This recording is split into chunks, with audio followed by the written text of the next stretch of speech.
Lo primero que quiero decir, escuchando las opiniones de todos, es que naturalmente que es difícil traspolar las épocas. Es imposible pensar que sería hoy o no Perón, pero lo que sí es cierto es que Perón no sería liberal. Y si algunos peronistas dicen ser peronistas, pero son liberales, naturalmente no son peronistas. ¿Qué consideramos por liberalismo? El liberalismo económico, básicamente, una estructura de mercado abierta, una estructura que básicamente cercena los derechos de los trabajadores en función de las ganancias de los sectores empresarios y que distribuye la renta nacional de una manera particular. Pero Menem fue un gobierno peronista. No, ¿Cómo? de ninguna manera. ¿No Todos lo fue? sabemos que Menem No fue peronista. utilizó ¿Cómo no va a el ser peronismo. peronista, Menem? Él venía Sí. del peronismo. A ver, Pero sí. describámoslo. Él venía del peronismo, él fue entronizado por el peronismo. Yo fui electo diputado en la misma elección, Sí. diputado provincial, en la misma elección que fue electo Menem. Fuimos al acto juntos acá, estuvimos en la Casa de Gobierno juntos, todo. Pero eso no significa que yo coincida con lo que hizo Menem. Después nosotros armamos cabildos abiertos del peronismo, Sí. denostando Pero ahora la se política despegan económica del de Menem. menemismo, que fue una política económica liberal. Fue el perfil que encaró el último gobierno de Perón antes de su muerte. Para nada, de ninguna manera tuvo un perfil liberal. Hubo medidas que fueron... La primera medida más importante fue tratar de conciliar de nuevo la distribución nacional. ¿Quién representa mejor para el peronismo hoy? ¿Massa? ¿Cristina? Yo digo, yo no podría decir quién en términos personales. Yo lo que digo centralmente es quien se tenga coincidencia con el proyecto nacional y popular que construyó el peronismo históricamente desde Perón en adelante. Pero eso es la primera vez que pasa, Lucho. De que Claro, no pueden decir que hay alguien que perdón, sea... Perdón, a nosotros nos pasó, por eso la renovación, ustedes se acuerdan cuando aquel famoso tema de Herminio Iglesias, etcétera, cuando habíamos perdido las elecciones. Ya nos pasó a nosotros y tuvimos 10.000 bloques partidos. Pero ¿quién es el Cafiero de esta época? Claro, pero ahí estaba ¿Quién es el Cafiero de esta Sí. época?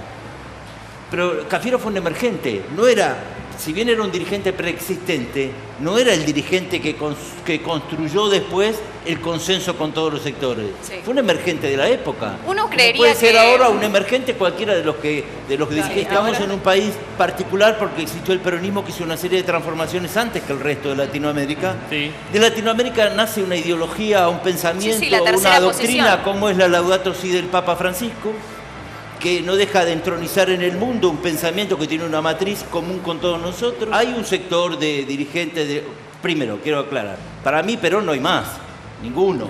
No va a haber Creer que más. No, pero para nada, por supuesto que no. Nombre Y excepcional, Evita- No va a haber más único en la porque la historia. configuración- Y Evita es también única en la historia, pero... Porque Cristina en algún punto tenía, dicen que tenía No, algunas nunca cosas. se planteó Cristina ser Evita, para nada, todo lo contrario.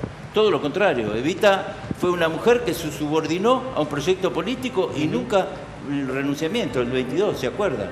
No es el criterio que ha tenido Cristina, no. Creo que hay dirigentes del kirchnerismo que pueden haberle hecho daño. Creo que como propuesta política fue una propuesta política innovadora en un país que estaba en crisis, en quiebra, sin ideología, con un mercantilismo abierto, expuesto, sin conducción, sin criterio de país, sin proyecto del país.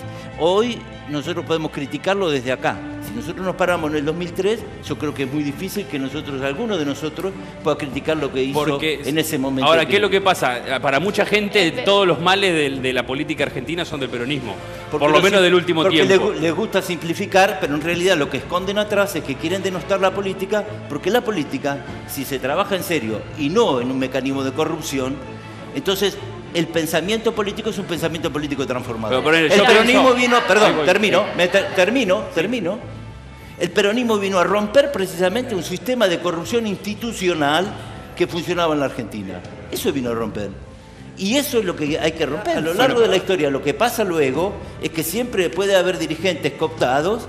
Vuelvo a decir, estuvimos hablando del tema Menem antes, podemos hablar mil dirigentes, pero no es el proyecto político que se construye en visión de un proyecto ideológico que tiene una visión de país, Pero a lo largo de que los- tiene una Perdón. visión del mundo y que se para desde un, yo digo corrupción estructural, Sí. digo un sistema político y económico en un país que está organizado en función de un sector y que utiliza todos los mecanismos del poder en detrimento de un sector social. Esto que también pasa en el mundo hoy, esto que está denunciando el Papa, esto que estamos diciendo que es un proyecto ideológico distinto, es una cuestión de decir, ¿hay corruptos? Sí, yo no estoy hablando de que no haya corrupción. Lo que estoy planteando es que lo que hay que cambiar es la matriz de corrupción institucional que hay en la Argentina. ¿Cómo la cambiaría? Bueno, para mí, montando un proyecto político como el que se instauró desde el peronismo, por supuesto, ese es mi criterio. ¿En qué lo diferencia? O el criterio del Papa, lo que dice el Papa, de si no cambiamos nosotros, si no cambiamos todos Pero nosotros, aparecen- si todos pero- vivimos en un mundo mercantilista, individualista, de consumo, de satisfacer los intereses individuales, Macri representa eso claramente, representa el individualismo, el interés individual, el egoísmo del es sector, incompatible el con combatir la pensamiento del corrupción. capitalismo salvaje clásico. Para Bueno, es eso lo que incompatible con, Bueno, está con estigmatizado. ir contra la absolutamente, corrupción. desde mi punto de vista. Ahora, sin embargo, Perón decía, bueno, lo dijo claramente, se acuerda su problema con Bandor, la Sí. historia, bueno, es una historia conocida, la captación de dirigentes, en ese caso sindicales, en función de lo que eran los proyectos de poder de aquella época. Todas las épocas son diferentes, pero siempre hemos tenido este problema. Sí, pero lo que nosotros, plantea Albino- tanto en la dirigencia política, en vida de Perón, como en la dirigencia A ver, sindical. Nico, ¿cómo? Antes fueron sujetos de transformación. Ahora, además de ser sujetos de la transformación social, hay otros actores que también son sujetos de la transformación social hoy, no solo los trabajadores, en un mundo mucho más complejo. Pero no dejan de ser el objeto, en primer término, de hacer un proyecto de país más justo. Y esto nunca sale del discurso del peronismo, siempre es el eje central del discurso del peronismo. Ahora hay dirigentes- ¿Cuál es lo que quiere construir el peronismo cuando plantea el reparto del 50-50, etcétera? Lo que pasa es que hay sectores también en el país hoy que hay que incorporarlos, que no están incorporados. Estoy hablando del pensamiento, ¿vio? Más que de una institución. No estoy hablando de la Iglesia Católica sí o no, ni estoy hablando de los protestantes o los evangélicos o ninguna religión. No estoy hablando de la cuestión religiosa.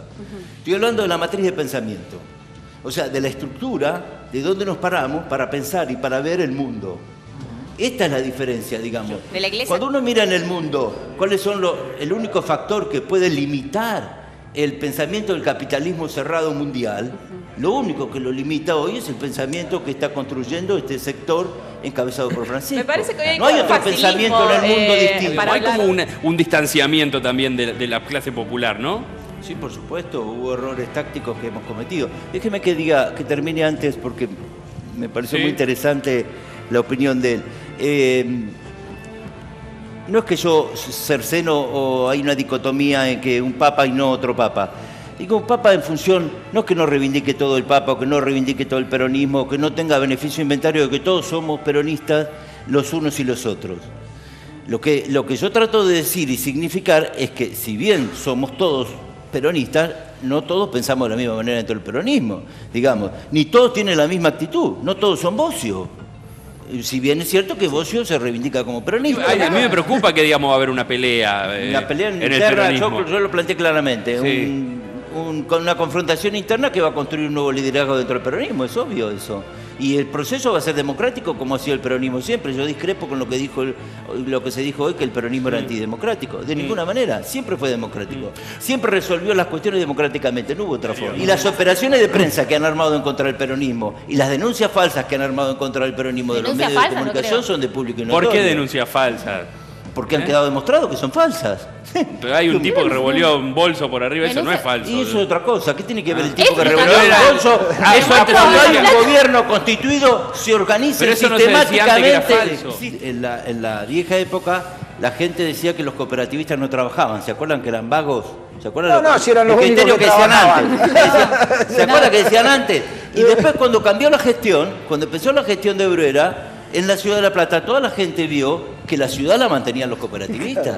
Y cómo cambió la calidad de gestión en cuanto a los espacios públicos, etcétera. Y lo veíamos trabajar los domingos, lo veíamos trabajar los sábados, un hecho que no pasaba antes, con la desocupación creciente, con la cantidad de gente que se echa, no solo del Estado, sino también desde las empresas privadas, cada día el mercado del trabajo va a estar más precarizado. Y para eso la Esta corrupción desgracia es una que tenemos. excusa, Lucho. ¿Cómo? ¿Por la corrupción es una excusa entonces para eso, Para para nada, hacer todo eso? no tiene nada que ver la corrupción. Pero con se eso. usa un poco como para porque creo que siempre Bueno, todos los días hay una pueden noticia nueva. utilizarla. La La utiliza respuesta- quien quiere cubrir, tapar el sol con un arnero, porque tarde o temprano la gente se da cuenta. ¿Le gusta la policía local?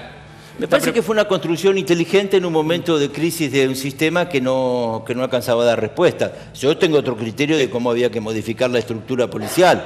lo manifesté cuando nuestra gestión, pero y construimos un modelo absolutamente distinto. Obviamente no creo en un jefe de policía, no me parece que un jefe de policía pueda seguir siendo, no creo en el autogobierno policial, para decirlo simplemente, de manera que es un debate más largo, pero lo dejo ahí. ¿Pero están bien formados los policías local para ustedes? Lo ignoro, no estuve en el proceso. Yo veo lo que veo algunas cosas hoy, lo que me sorprende es que en algunos lugares, en algunos barrios de la Ciudad de La Plata no veo policía local, antes veía, ahora no los veo, pero no sé si están cumpliendo otra función, no tengo la data precisa, que a lo mejor la tienen ustedes. Tengo un concepto de la formación policial, tanto también en lo local, que la formación no tiene que ser, cuando nosotros llegamos, la formación era de derecho, lo que se describía recién, así. Sí. Y yo creo que la formación tiene que hacerse como se hace en algunos lugares que tienen un criterio de seguridad mucho más desarrollado que el nuestro, en el sentido de desarrollar por objetivo. Cada uno desarrolla una tarea por objetivo. Primero separar los objetivos. Sí. No es lo mismo un caminante, un investigador, uno que va en el auto, etc. Y a partir de ahí, si uno capacita a una persona en un tema, este tema no lo puede mandar a un tipo a hacer otra cosa, digamos. Entonces nosotros capacitamos a una persona en robo de banco. Yo no puedo después al tipo que capacité en robo de banco pasarlo a infantería. No puedo.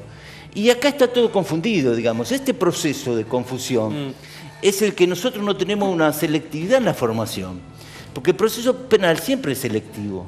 Entonces nosotros a partir de eso también tenemos que tener una construcción de qué es lo que queremos hacer con la formación de la gente que queremos formar. Bueno, decir, yo no estuve en la formación local, pero quiero decir, como criterio, a mí me parece que tenemos que trabajar, avanzar en la formación de criterios modernos de formación. Porque si no, nosotros nos vamos a seguir quedando con que poner más gente en la calle es resolver el problema. Hoy todos hablan del mapa del delito. Sí. Como instrumento fue construido por los foros de seguridad, como una metodología de trabajo de los foros de seguridad. Lo terminó usando de Narváez como herramienta de campaña. No, pero está bien, pero recién cuando usted decía la cuestión esta de que la dirigencia política, también desde la construcción de la opinión pública, todos nos acordamos que hubo una persona que juntó 100.000 personas para decir que había que modificar el Código Penal y lo modificaron, y eso no fue la dirigencia política. Sí. Fue como consecuencia de una demanda exigida, construida también desde los medios de comunicación. Este es un ida y vuelta. Pero